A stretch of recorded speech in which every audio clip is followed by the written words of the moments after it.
อให้พวกเขามาใช้เวลาศึกษาพระคำของพระเจ้านำกันด้วยเทศนาในหัวข้อพระเจ้าทรงเปิดประตูแห่งความหวังในขณะที่พวกเขาเดินทางตลอดชีวิตนี้พวกเขาได้พบกับความยากลำบากและอุปสรรคหลายอย่างเมื่อผู้คนประเสริญกับความยากลำบากและปัญหาที่ยุ่งยากเหล่านั้นพวกเขามักจะยอมแพ้จมลือแสดงความบ่พอใจ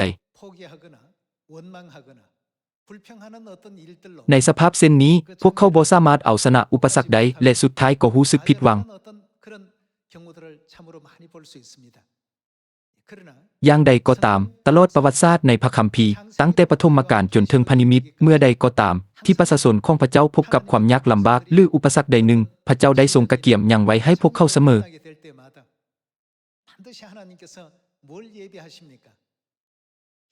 พวกเขาค้นพบว่าพระองค์ทรงกระเกียมประตูแห่งความหวังและเปิดมันไว้กว้างอยู่เสมอ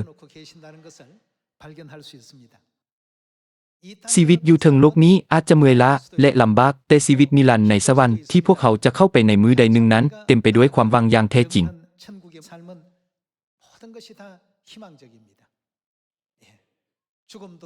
ท่านคาดหวังโลกแห่งพระคุณอย่างกระตือรือร้นหลายส่ำใดบอนที่ชีวิตที่หุ่งเหืองยังสืบต่อไปทุกมื้อทุกวันโลกที่บ่มีความตายบ่มีความทุกข์ทรมานบ่มีความเจ็บปวดและบ่มีความโศกเศร้า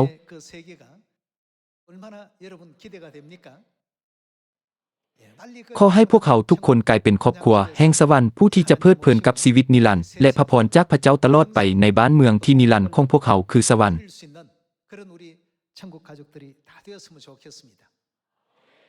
เมื่อพวกเขาวนคืนเบิงประวัติศาสตร์ของอิสราเอลพวกเขาสามารถเห็นได้ว่าชาวอิสราเอลเคยเป็นทาสอยู่ในดินแดนอียิปต์เป็นเวลาประมาณ400ปีชีวิตของพวกเขาแม่นโหดร้ายและลำบากแท้ๆพวกเขาฮ้องหาพระเจ้าทุกๆมื้อว่าขอทรงช่วยพวกเขาให้พ้นจากสถานที่แห่งความทุกข์ทรมานนี้ซึ่งเป็นสถานที่ที่บ่แตกต่างหยังจากโลกแห่งความตาย400ปีบ่แม่นระยะเวลาสั้นๆในขณะที่พวกเขาอธิษฐานหาพระเจ้ามาตลอดจากหุ่นสู่หุ่นในที่สุดพระเจ้าก็ได้ทรงเฮ็ดหยังเพื่อชาวอิสราเอลในอียิปต์ผ่านทางโมเสส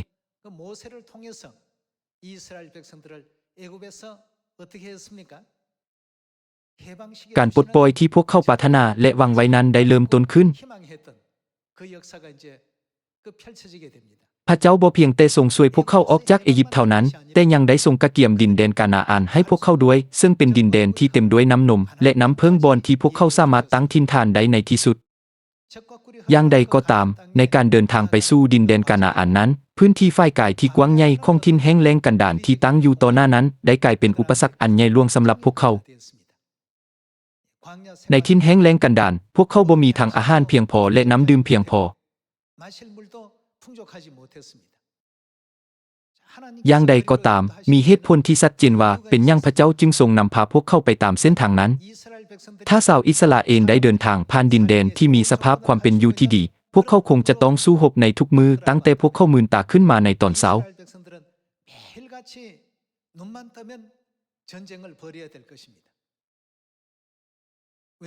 นั้นแม่นย้อนว่าหลายชนชาติได้ตั้งถิ่นฐานอยู่ในดินแดนที่เหมาะสมแก่การอยู่อาศัยเหล่านั้นแล้ว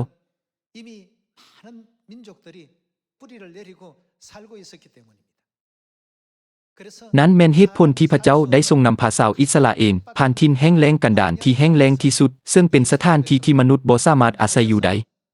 แล้วพวกเขาได้พบกับหยังตลอดการเดินทางนั้นพวกเขาได้พบกับอุปสรรคอยู่เสมออย่างใดก็ตามถึงแม้นว่าจะอยู่ในสภาพแวดล้อมที่เกือบจะสิ้นหวังพระเจ้าก็ยังทรงเปิดประตูแห่งความหวังให้แก่พวกเขาอยู่เสมอ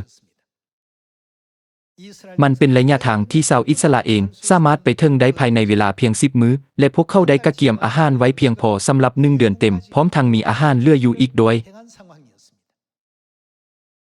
อย่างใดก็ตามถึงแม้นว่าผ่านไป1 เดือนแล้วแต่พวกเขาก็ยังบ่ทันไปถึงดินแดนกานาอัน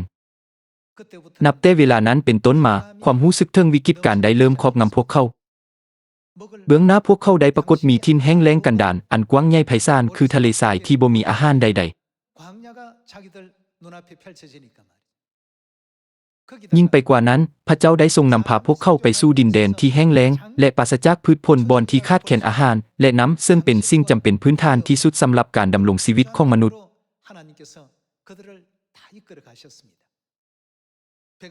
ด้วยเหตุนี้การต่อว่าและการโจมจึงได้เริ่มหลั่งไหลออกมาจากประชาชน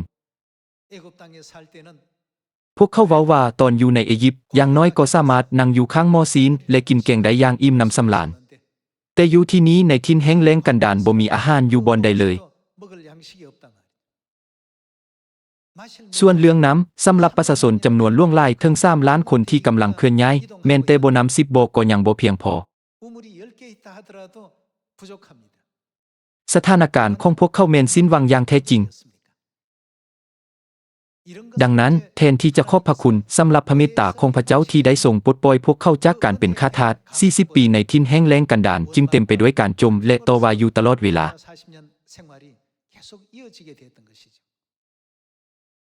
พระเจ้าได้ทรงปล่อยให้พวกเขาหิวน้ำบ่มันเป็นสภาพแวดล้อมที่ซอกหาน้ำบ่ได้เลยแต่ก็บ่มีผู้ใดเสียชีวิตย้อนหิวน้ำเลยบ่มีผู้ใดเสียชีวิตย้อนความหิวในถิ่นแห้งแล้งกันดารพวกเขาควรคิดตึกตองถึงสิ่งเหล่านี้บ่แม่นบ่เมื่อพวกเขาตกอยู่ในสถานการณ์ที่สิ้นหวังและร้องออกมาว่าบ่มีอาหารพระเจ้าก็ได้ทรงกระทำการอันน่าอัศจรรย์แม้นยังที่ตกลงมาจากสวรรค์ให้พวกเขาในทุกๆมื้อพระเจ้าได้ทรงส่งอาหารที่เอิ้นว่ามานาลงมาให้พวกเขาเพียงแต่จำนวนผู้ชายอิสราเอลแม่น600,000 คนเมื่อพวกเขารวมเอาภรรยาและลูกของพวกเขานักประชากรศาสตร์คาดคะเนว่าต้องมีอย่างน้อย3 ล้านคนที่เดินทางนำกัน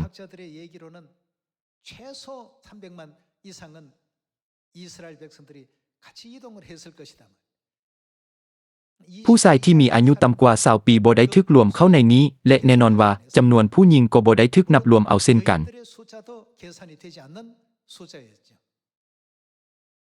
ขบวนการนำพาประชากรจำนวนล่วงหลายไปสู่ดินแดนกานาอานแม้นเต็มไปด้วยความสิ้นหวังเพราะว่าบ่มีอาหารและบ่มีน้ำดื่ม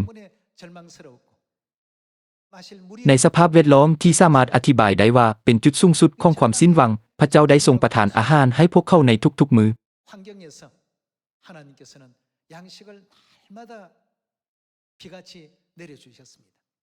เมื่อพวกเขาฮ้องขึ้นว่าพวกเขากำลังจะบ่มีน้ำดื่มแล้วพระเจ้าก็ได้ทรงเฮ็ดให้น้ำพุไหลออกมาจากมูลหินเพื่อรับประกันว่าพวกเขาจะบ่ขาดแคลนจากมุมมองของมนุษย์แล้วพระเจ้าได้ทรงนำพาพวกเขาเข้าไปในถิ่นแห้งแล้งกันดารคือทะเลทรายที่เบิ่งคือว่าเป็นสถานที่ที่บ่เอื้ออำนวยที่สุดสำหรับการอยู่รอดแต่ในสถานที่นั้นเองพระองค์ได้ทรงเปิดประวัติศาสตร์แห่งความหวังแก่พวกเขา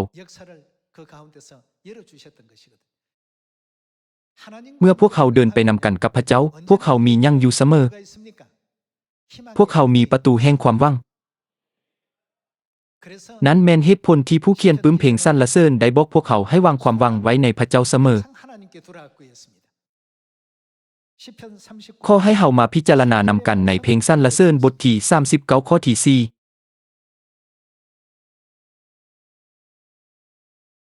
ข้าพระองค์จะยังมีชีวิตอยู่ดนปานใดโพดบอกซาว่าจะจบชีวิตเมื่อใดแท้พระองค์ได้สร้างชีวิตข้าพระองค์ให้สั้นเต็มที่ในสายตาพระองค์ชีวิตของข้าพระองค์ให้ประโยชน์ตามที่จริงแล้วช่วงชีวิตมนุษย์ก็บ่มีหยังทุกคนเป็นดังลมหั่นใจเท่านั้นบ่มีหยังดีลื่นเพราะเป็นเพียงแต่เงาเข้าสะสมทรัพย์สินแต่บ่ฮู้ว่าไผจะได้สิ่งนั้น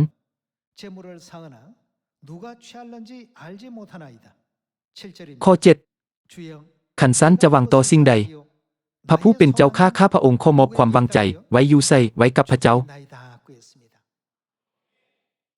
เหล่าหมายความว่าความหวังทั้งหมดของข้อยแม่นอยู่ในพระเจ้า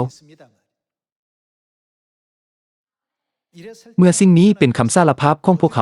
ขาก็จะสามารถติดตามพระเจ้าทุกที่ทุกบอนที่พระองค์ทรงนำพาไปบ่แม่นบ่มีน้ำอยู่ตามเส้นทางนั้นผู้คนจำนวนล่วงหลายจะสามารถเดินทางผ่านสถานที่เส้นนั้นได้แนวใดนี้แม่นสถานการณ์ที่เป็นไปบ่ได้บ่มีอาหารอยู่ในสถานที่นี้แม่นสิ่งที่ชาวอิสราเอลเกือบทั้งหมดได้คิดในเวลานั้นแต่ผู้ที่ไว้วางใจในพระเจ้าแม่นคิดแตกต่างบ่ว่าดินแดนนั้นจะแห้งแล้งหลายส่ำใดก็ตามและบ่ว่าจะมีอุปสรรคหลายส่ำใดก็ตามประตูแห่งความหวังก็ยังเปิดอยู่เสมอสำหรับผู้ที่วางความหวังไว้ในพระเจ้า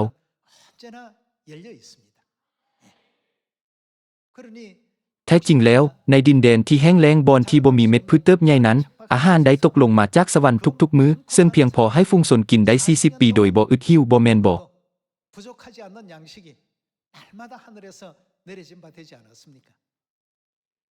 เมื่อเบิ่งเหตุการณ์ทั้งหมดเหล่านี้พวกเขาจึงรู้จักได้ว่าพระเจ้าทรงเป็นผู้ที่เปิดประตูแห่งความหวังให้พวกเขาเสมอแม้แต่ในยามที่พวกเขายืนอยู่คบเหวแห่งความสิ้นหวังประตูแห่งความหวังก็เปิดให้แก่ผู้ที่เพิ่งพาพระเจ้าอยู่เสมอคือผู้ที่วางความหวังไว้ในพระองค์ดังนั้นขอให้พวกเขาทุกคนเป็นผู้ที่รู้จักวิธีที่จะก้าวไปสู่ประตูแห่งความหวังนั้นพระบิดาพระมารดาได้ทรงสั่งสอนพวกเขาอยู่เสมอว่าพระพรทึกคุ้มห่อด้วยความทุกข์ทรมานในการเดินทางแห่งข้าวประเสริฐของพวกเขาบางครั้งพวกเขาพบกับอุปสรรคและความลำบากต่างๆบางครั้งสิ่งที่พวกเขาปรารถนาจะหลีกเลี่ยงกับรอท่าพวกเขาอยู่แต่พวกเขาก็ตกอยู่ในสถานการณ์ที่หลีกเลี่ยงบ่ได้ซึ่งบังคับให้พวกเขาต้องเดินตามเส้นทางนั้นขอให้เฮาเปิดไปในจดเส้นบัญชีบทที่13ข้อที่25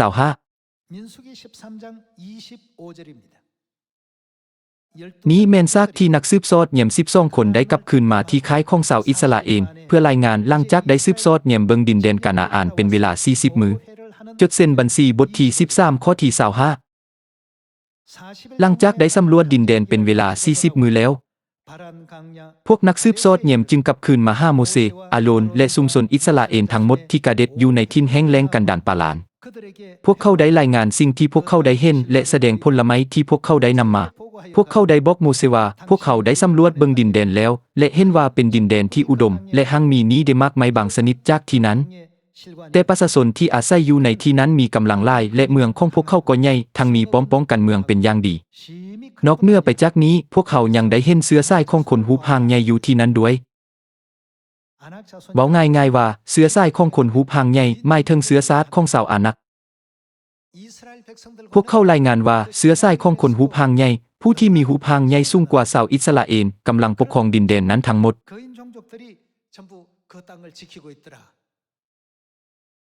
นี้ถือเป็นรายงานที่น่าผิดหวังในทุกๆด้านแล้วผู้คนที่อาศัยอยู่ในดินแดนนั้นเดพวกเขามีกำลังหลายแล้วเมืองเหล่านั้นเดพวกมันมีป้องกันและใหญ่โตมโหฬารเกี่ยวกับฮูบหางของคนเหล่านั้นพวกเขาได้รายงานว่าพวกเขาเลยเบิ่งเป็นดังตักแตนในสายตาของคนเหล่านั้นนี้แม่นสำนวนที่ใช้เพื่ออธิบายถึงความแตกต่างอย่างล่วงลายจนบ่สามารถเปรียบเทียบได้เมื่อได้ยินรายงานนี้จากนักสืบสอดเยี่ยม10คนประชาชนอิสราเอลทั้งหมดก็เริ่มกังวลความสิ้นหวังเริ่มครอบงำพวกเขาคิดว่าพวกเขาจะถูกทำลายอย่างหมดสิ้นโดยที่ยังบ่ทันได้ย่างเข้าไปในดินแดนกานาอันด้วยซ้ำพวกเขาเป็นดังเด็กน้อยในขณะที่พวกเขาเป็นดังผู้ชายที่มีหูพางใหญ่สูงเพียงแต่เด็กน้อยจะเอาชนะพวกเขาได้แนวใดพวกเขาได้ยินรายงานนี้อยู่เรื่อยๆจนเฮ็ดให้พวกเขาจมอยู่ในแนวความคิดของความพ่ายแพ้คือดังกับว่าความหวังทั้งหมดของพวกเขาได้พังทลายลงและความสิ้นหวังของพวกเขาได้ถึงจุดสูงสุด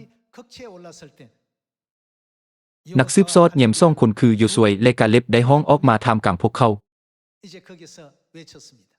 ประกาศว่าพระเจ้าทรงอยู่กับพวกเขาเป็นอย่างพวกท่านจึงย้านกลัวนักสืบสอดเยี่ยม10คนได้รายงานเพียงแต่เกี่ยวกับความเป็นจริงฝ่ายกายที่พวกเขาได้พบเห็นเท่านั้นโดยบ่คำนึงถึงพระเจ้าแต่โยชัวและกาเลบได้เพิ่มความเชื่อเข้าไปในสถานการณ์ของพวกเขาให้เหตุผลว่าถึงแม้นว่าสถานการณ์อาจจะยากลำบากแต่นี้แม่นดินแดนที่พระเจ้าได้ทรงสัญญาไว้กับพวกเขาบ่แม่นบ่ในสายตาของพระเจ้าแล้วคนเหล่านี้แม่นบ่มีหยังเลยพวกเขาจะยอมแพ้ได้อย่างใดพวกเขาจะชนะพวกเขาอย่างง่ายดายขอให้พวกเขาเข้าไปยึดเอาดินแดนนั้นเถิดโอกาสแม่นเกือบเป็นไปบ่ได้เลยสำหรับพวกเขา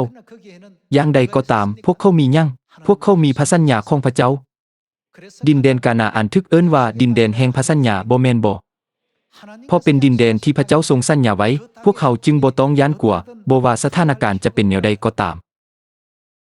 ผู้ที่วางความหวังไว้ในพระเจ้าได้ยึดมั่นในความเชื่ออย่างเด็ดขาดที่ว่าพระเจ้าทรงเป็นผู้เปิดประตูแห่งความหวัง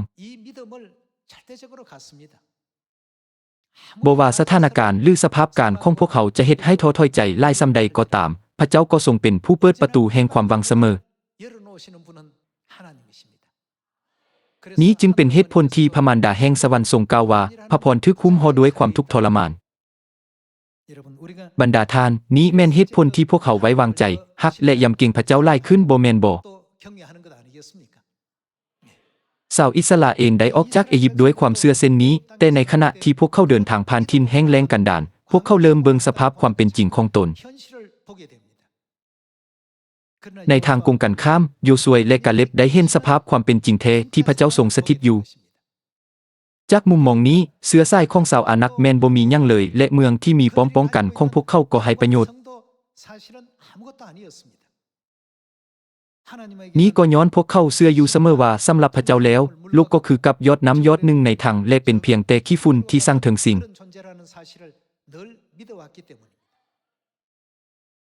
ดังนั้นในขณะที่ทุกคนรู้สึกท้อถอยใจโยซัวและกาเลบจึงสามารถให้กำลังใจแก่ประชาชนและปลุกจิตใจของพวกเขาได้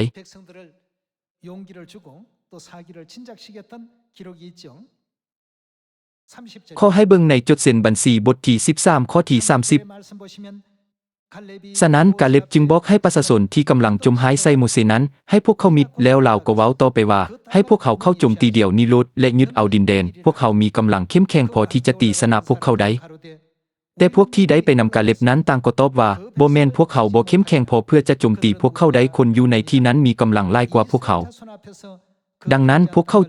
าได้เฮ็ดหยังแพ้ข้าวบ่จริงในท่ามกลางชาวอิสราเอลเกี่ยวกับดินแดนที่พวกเขาได้ไปสำรวจมานั้นพวกเขาได้เว้าว่าดินแดนนั้นบ่มีอาหารเพียงพอเพื่อเลี้ยงประชาชนในที่นั้นซ้ำพวกเขาได้เห็นแต่พวกเขาเป็นแนวใดคนสูงใหญ่และคนรูปร่างใหญ่สูงที่เป็นเชื้อสายของชาวอานักก็อาศัยอยู่ในบ่อนนั้นพวกเขาเลยเบิ่งเป็นดังตักแตนในสายตาของคนเหล่านั้น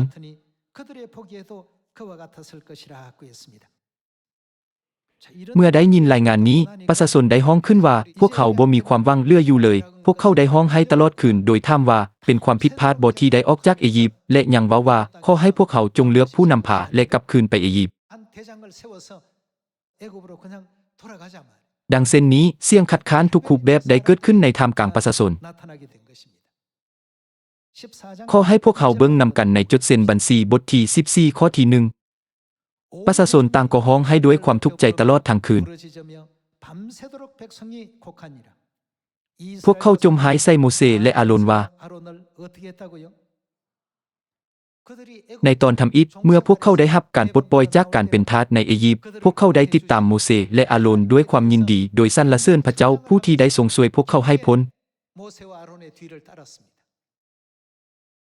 แต่หลังจากได้ยินรายงานที่บ่ดีจากนักสืบสวน10 คน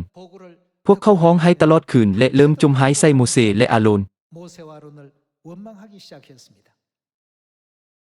พวกเขาจมหายใส่โมเสและอาโรนว่าตายอยู่ที่อียิปต์หรืออยู่ที่ถิ่นแห้งแล้งกันดารก็ยังดีกว่าเป็นหยังพระผู้เป็นเจ้าจึงจะนำพวกเขาเข้าไปในดินแดนนั้นพวกเขาจะถูกฆ่าในสนามรบและบรรดาลูกเมียของพวกเขาก็จะถูกจับไปพวกเขากลับคืนไปอียิปต์บ่ดีกว่าบ่จนถึงขั้นที่พวกเขาเว้าถึงการสละดินแดนกานาอานซึ่งเป็นดินแดนที่พระเจ้าได้ทรงสัญญาไว้กับพวกเขา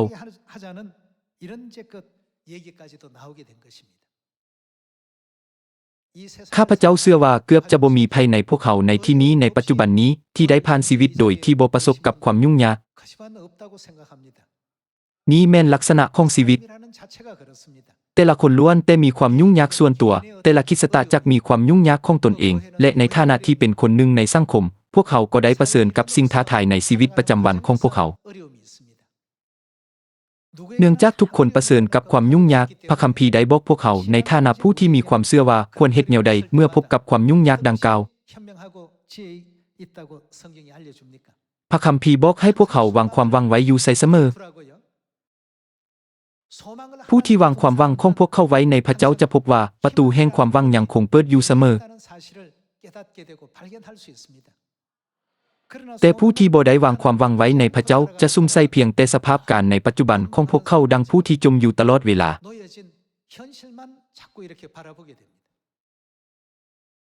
พระเจ้าได้ทรงนำพาชาวอิสราเอลออกจากอียิปต์ด้วยวิธีที่ง่ายบ่ พระองค์ได้ทรงส่งภัยพิบัติ10อย่างมาสู่อียิปต์จนกว่าทำลายจิตใจที่แข็งกระด้างของฟาโรห์พระองค์ได้ทรงตอบและสำเร็จความปรารถนาของผู้ที่สืบต่ออธิษฐานมาหลายหุ้นคนแต่บ่ดลพวกเขาก็เริ่มจมอีกนี้บ่แม่นเรื่องที่น่าเศร้าใจบ่พวกเขาบ่ต้องเฮ็ดให้ตนเองตกอยู่ในสถานะเดียวกันกับพวกเขาเมื่อพวกเขาไว้วางใจในพระเจ้าพระองค์จะทรงเปิดประตูแห่งความหวังให้เสมอแม้แต่เมื่ออยู่ในท่ามกลางความสิ้นหวังก็ตามดังนั้นพวกท่านและข้าพเจ้าต้องเป็นดังโยชัวและกาเลบโดยเบิ่งประตูแห่งความหวังที่พระเจ้าได้ทรงเปิดไว้เสมอขอให้พวกเขาสืบต่อเบิ่งในจดเส้นบัญชีบทที่14ข้อที่5แล้วโมเสสและอาโรนก็คาบลงดินต่อหน้าประชาชนทั้งหมดแต่โยชัวลูกชายของนูนและกาเลบลูกชายของเยฟุนเน2คนในจำนวนพวกนักสืบซอดแนมได้จิกเสื้อของตนด้วยความเสียใจและเว้าต่อประชาชนว่าดินแดนซึ่งพวกข้าพเจ้าได้ไปสำรวจเบิ่งนั้นเป็นดินแดนที่ดีเลิศถ้าพระผู้เป็นเจ้าหากพอใจนำพวกเขาพระองค์ก็จะนำพาพวกเขาไปที่นั้นและมอบดินแดนที่อุดมและหั่งมีให้แก่พวกเขาอย่ากบฏต่อสู้พระผู้เป็นเจ้าเลยและอย่าสู้ย่านประชาชนที่อาศัยอยู่ที่นั้นย้อนยังพวกเขาจะชนะพวกเขาอย่างง่ายดาย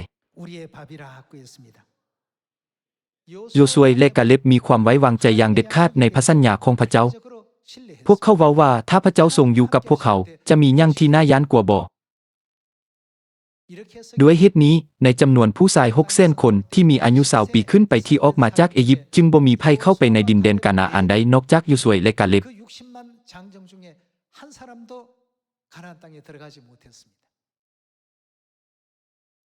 โดยปราศจากความไว้วางใจในพระเจ้าก็บ่มีทางเข้าไปในดินแดนกานาอันใด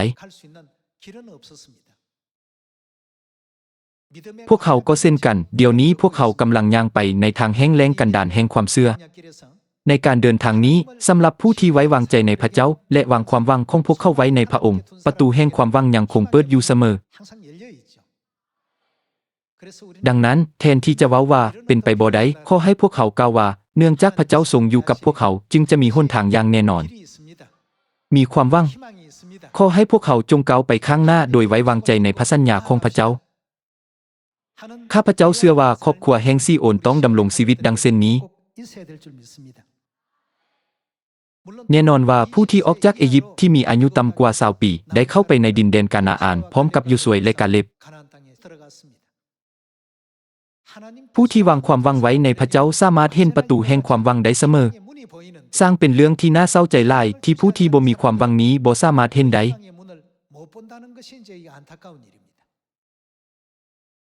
นักสืบซอดแนม10 คนได้ลืมหมดสิ้นว่านั้นแม่นดินแดนที่พระเจ้าได้ทรงสัญญาไว้และเพียงแต่เว้าถึงสภาพความเป็นจริงที่อยู่ต่อหน้าเท่านั้นพวกเขาได้คิดว่าในการเดินทางของพวกเขาจากอียิปต์ไปสู่ดินแดนกานาอันที่เป็นทิ่นแห้งแล้งกันดารอันกว้างใหญ่นี้แม่นอุปสรรคอันใหญ่หลวงดังนั้นจงกระเกียมอาหารและน้ำให้เพียงพอก่อนที่พวกเขาจะออกเดินทางเถาะ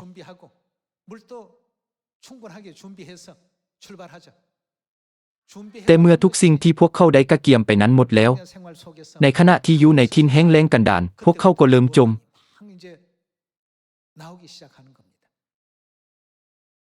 บรรดาทานทิ่นแห้งแล้งกันดารแห่งความเชื่อที่พวกเขากำลังย่างไปนั้นก็บ่แตกต่างกันจะมีบางครั้งที่พวกเขาเผชิญกับสถานการณ์ที่ยุ่งยากกว่าทางแห้งแล้งกันดารอย่างใดก็ตามเมื่อพวกเขาเผชิญกับสถานการณ์ที่ยุ่งยากดังกล่าวพวกเขาควรฝากความหวังไว้ในภัย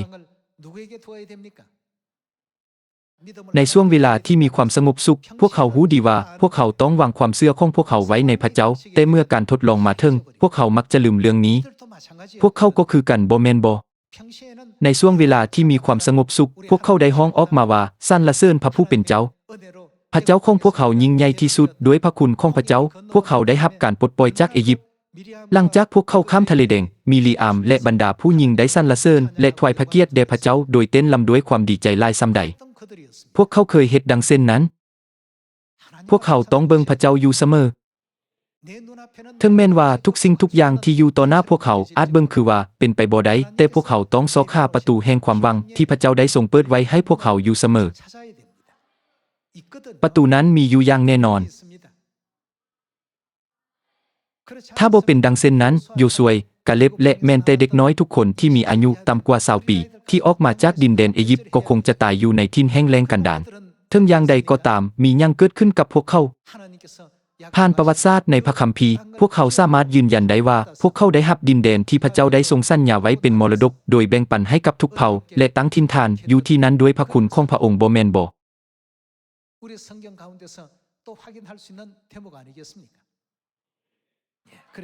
ดังนั้นเมื่อดังโยซัวและกาเลบพวกเขาต้องเป็นผู้ที่ค้นพบว่าประตูแห่งความหวังได้เปิดอยู่เสมอสำหรับผู้ที่ไว้วางใจในพระเจ้าและฝากความหวังไว้ในพระองค์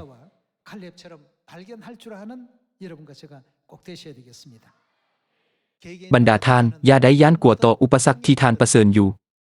ถ้าท่านมอบทุกสิ่งไว้ในพระเจ้าและพยายามแก้ไขปัญหาท่านก็จะค้นพบว่าพระองค์ทรงเปิดประตูแห่งความหวังให้พวกเขาเสมอ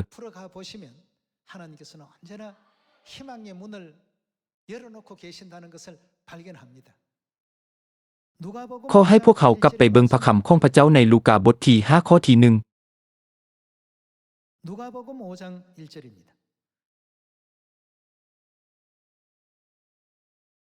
มื้อหนึ่งขณะที่พระเยซูยืนอยู่ที่แคมป์ทะเลสาบเคนเนซาเร็ตประชาชนก็บุเบียดกันมาหาพระองค์เพื่อฟังพระคำของพระเจ้า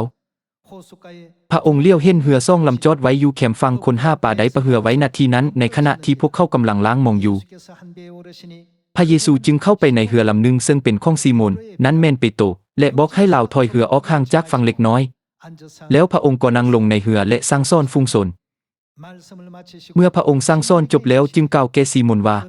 พระเยซูได้ทรงกล่าวยังกับเราจงถอยเรือออกไกลกว่านี้สู่น้ำลึกและย้อนมองของพวกเจ้าลงจับปลาขอให้พวกเขามาเบิ่งในข้อที่5อาจารย์เจ้าข้าซีโมนตอบพวกผู้ข้าได้หาตลอดคืนจนอิดเมื่อยและบ่ได้หยังเลย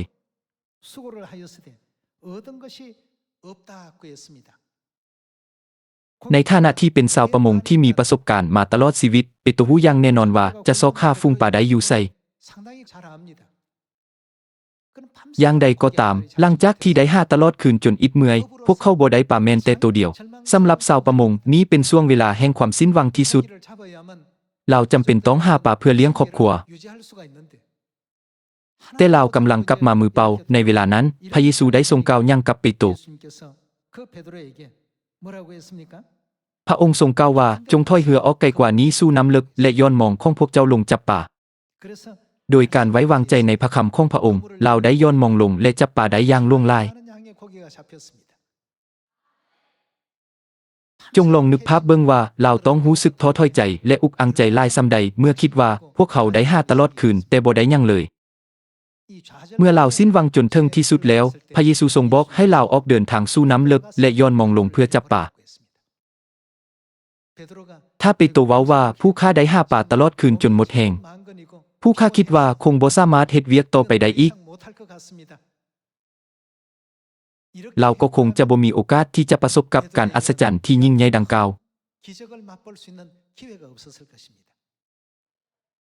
จะเกิดหยังขึ้นเมื่อรู้สึกสิ้นหวังที่สุดเมื่อเบิ่งคือว่าบ่มีทางออกและบ่พบคำตอบใดๆแม่นตอนนั้นเองที่พวกเขาเห็นประตูแห่งความหวังที่พระเจ้าได้ทรงกะเกียมไว้ให้เราได้ย้อนมองลงและดึงพวกมันขึ้นมาตลอดคืนบรรดาทานนั้นบ่แม่นเวียกที่ง่ายเลยอย่างใดก็ตามเปโตรได้ตัดสินใจที่จะเชื่อในพระคำนั้นเราว่าแต่ในเมื่อทานบอกเส้นนี้ผู้ข้าก็จะย้อนมองลงเมื่อเราย้อนมองลงเราก็จับปลาได้จำนวนล่วงหลายเราต้องได้เอิ้นหมู่ชาวประมงเส้นยาโกบูและโยฮันมาช่วยและถึงแม้นว่าพวกเขาจับปลาได้เต็มเหือแล้วแต่ปลาที่จับได้ก็ยังมีหลายจนเหือเต็มเกือบล้มพระคัมภีร์กล่าวว่าทั้งหมดนี้ถูกจับได้ในครั้งเดียวพวกท่านอาจสงสัยว่าการจับปลาจะมีหยังมหัศจรรย์บ่แต่จุดสำคัญสำหรับพวกเขาอยู่ในนี้แม้นพวกเขาต้องบ่ยอมจำนนต่อความท้อถอยใจในยามสิ้นหวังแต่พวกเขาต้องเบิ่งไปที่ประตูแห่งความหวังที่พระเจ้าได้ทรงเปิดให้พวกเขาถ้าพวกเขาเปิดไปในลูกาบทที่23ก็จะพบเรื่องการทึกขึงที่ไม้กางแขนของพระเยซูซึ่งบันทึกไว้สำหรับพวกเขาจงลองนึกภาพถึงความย้านกลัวที่ผู้เชื่อถือของคริสตจักรตอนต้นได้รู้สึกเมื่อพวกเขาได้เห็นภาพที่พระเยซูทรงสิ้นพระชนม์ที่ถึงไม้กางแขน บรรดาสาวกได้เต้าโฮมกันโดยล็อกประตูไว้อย่างแน่นหนาบ่สามารถแม้นแต่จะก้าวออกไปข้างนอกได้เมื่อผู้คนถามไปตัวเจ้าบ่แม่นผู้ติดตามพระเยซูคือกันบ่เหล่าปฏิเสธ3เทื่อเพราะย้านว่าตนเองก็จะถูกกล่าวหาคือกัน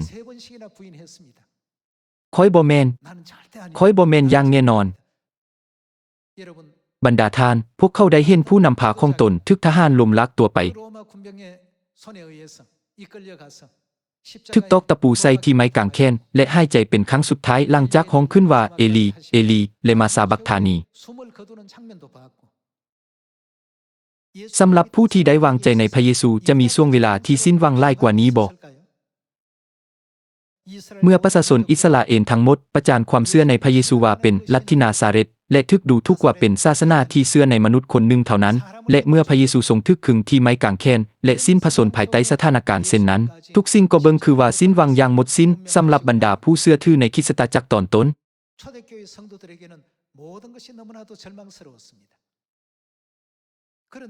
แต่มียังเกิดขึ้นในมือทวน3พระองค์ได้ทรงฟื้นคืนจากความตายพระองค์ได้ทรงทำลายอำนาจแห่งความตายและได้ทรงคืนพระชนม์เหตุการณ์ที่น่าหงุดหงิดเช่นนั้นในประวัติศาสตร์ของมนุษย์ได้เกิดขึ้นบรรดาทานถึงแม้นว่าพวกเขาจะตกอยู่ในความสิ้นหวังที่สุดประตูแห่งความหวังที่พระเจ้าได้ทรงเปิดไว้ให้พวกเขาก็ยังคงอยู่เสมอเมื่อเข้าแห่งการคืนพระชนม์ของพระเยซูได้แพร่ลามไปในท่ามกลางบรรดาสาวกพวกเขาก็เริ่มกล้าหาญขึ้นอย่างเหลือเชื่อ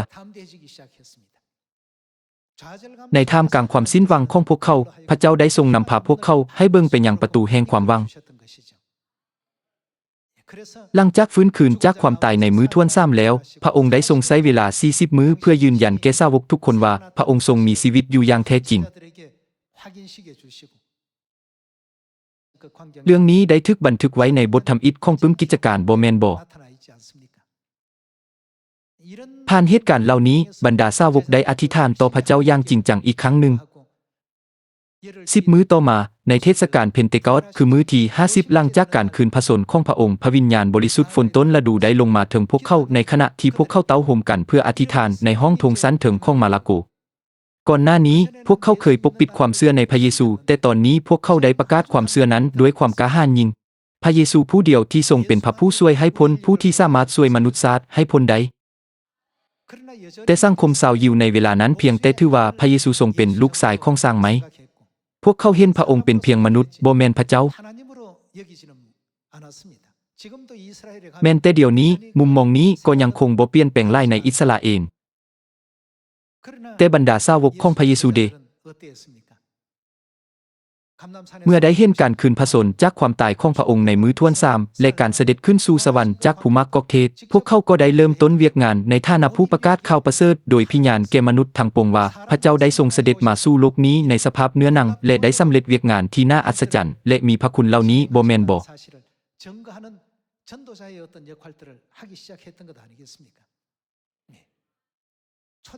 ในช่วงเวลาที่สิ้นหวังที่สุดของผู้เชื่อถือในคริสตจักรตอนต้นพระคริสต์ได้ทรงเปิดเผยและแสดงให้ทุกคนเห็นว่าพระองค์ทรงเป็นประตูแห่งความหวังอันยิ่งใหญ่ดังนั้นขออย่าได้จมอยู่กับความผิดหวังหรือความท้อถอยใจข้าพเจ้าอธิษฐานว่าครอบครัวแห่งสวรรค์ทุกคนจะเบิ่งไปที่ประตูแห่งความหวังที่พระเจ้าทรงได้กะเกียมไว้และด้วยเหตุนี้จึงเฮ็ดให้เวียกงานข่าวประเสริฐสำเร็จในทั่วโลกพวกเขาบ่จำเป็นต้องกังวลว่าพวกเขาจะประกาศข่าวประเสริฐแก่เป็ดพันล้านคนในทั่วโลกได้แนวใดพระเจ้าได้ทรงประทานพระสัญญาของพระองค์แก่พวกเขาแล้วบ่แม่นบ่พระองค์ได้ทรงกล่าวว่าข่าวประเสริฐแห่งอาณาจักรสวรรค์นี้จะถูกประกาศไปไกลส่ำใดขอให้พวกเขามาเบิ่งในมัทธิวบทที่24ข้อที่13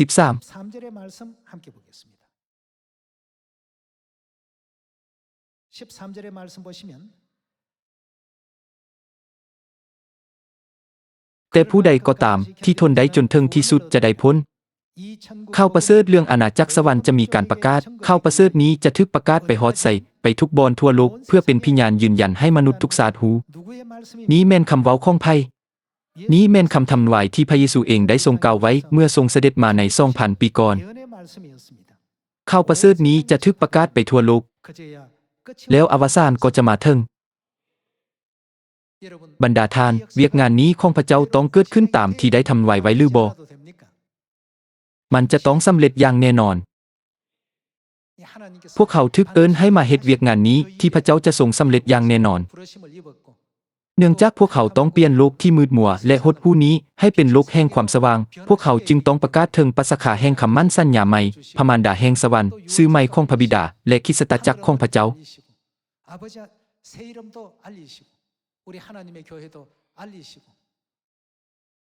โดยการเฮ็ดเช่นนั้นขอให้พวกเขาเป็นผู้ที่เปิดประตูแห่งโอกาสให้แก่ประชากรโลกทุกคนมีส่วนร่วมในความพ้นแต่ละบาทก้าวของทางนี้จะบ่ง่ายเลยในประเทศที่นับถือศาสนาพุทธมันบ่แม่นเรื่องง่ายที่จะประกาศย้อนความเชื่อของพวกเขาในประเทศที่นับถือศาสนาฮินดูมันบ่แม่นเรื่องง่ายที่จะประกาศย้อนความเชื่อของพวกเขาอย่างใดก็ตามแม้แต่ในสถานการณ์เช่นนั้นพระเจ้าก็ทรงกำลังเอิ้นบรรดาลูกแห่งซีโอนทุกคนถ้าพวกเขาเบิ่งแต่ความยากลำบากพวกเขาก็จะบ่สามารถก้าวหน้าได้พระคำของพระเจ้ากล่าวว่าข่าวประเสริฐแห่งอาณาจักรสวรรค์จะถูกประกาศไปทั่วโลกแม่นบ่พวกเขาต้องเชื่อว่าพระคำนี้จะสำเร็จตามที่มีบันทึกไว้อย่างแน่นอนเป็นอย่างซีโอนของพวกเขาจึงมีอยู่ทั่วโลกเป็นย้อนว่าบางคนโดดเด่นหรือมีทักษะความเป็นผู้นำและการวางแผนที่ดีเลิศบ่พระเจ้าทรงได้เป็นประตูแห่งความหวังของพวกเขาเสมอและเวียกงานแห่งพระคุณได้สำเร็จตามพระคำของพระองค์เสมอ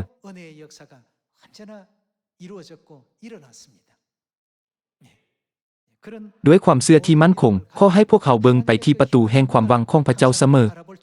ข้าพเจ้าขอจบเทศนาของมื้อนี้ไว้เพียงเท่านี้ขอขอบใจหลาย